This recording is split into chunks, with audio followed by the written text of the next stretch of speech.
Donc là, c'est le classement tout simplement des plus grandes légendes apparemment du PSG. Enfin, au XXe siècle, en tout cas, personne ne fait mieux que Kiki pour score 90. Hein.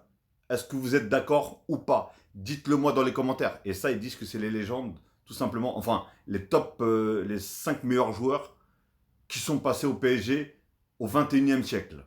On a premier Mbappé, deuxième Zlatan, troisième Neymar, quatrième Thiago Silva, cinquième Verratti. Je ne répondrai pas à la question. Je vais juste passer quelques commentaires que j'ai vus sur cette affiche-là. Il y en a un, il a tout simplement dit perso, je me fous de score machin. Juste en 2 saisons, un gars comme Dembélé a apporté au PSG plus que Mbappé en 7 ans. Dites-moi si vous êtes d'accord avec lui ou pas. Là, on a une photo sur les deux finales où le PSG est parti en finale de Ligue des Champions.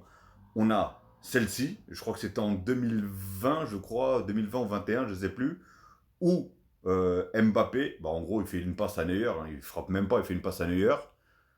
Et sur la deuxième image, on a Dembélé, tout simplement, qui remporte le trophée.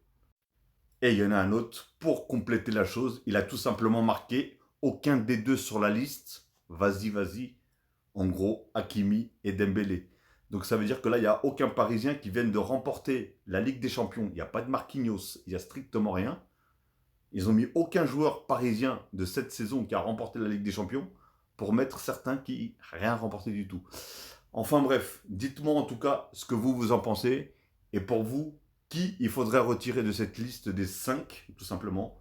Et etc. etc. Balancez dans les commentaires en tout cas. Mais moi, je ne comprends plus rien de toute façon.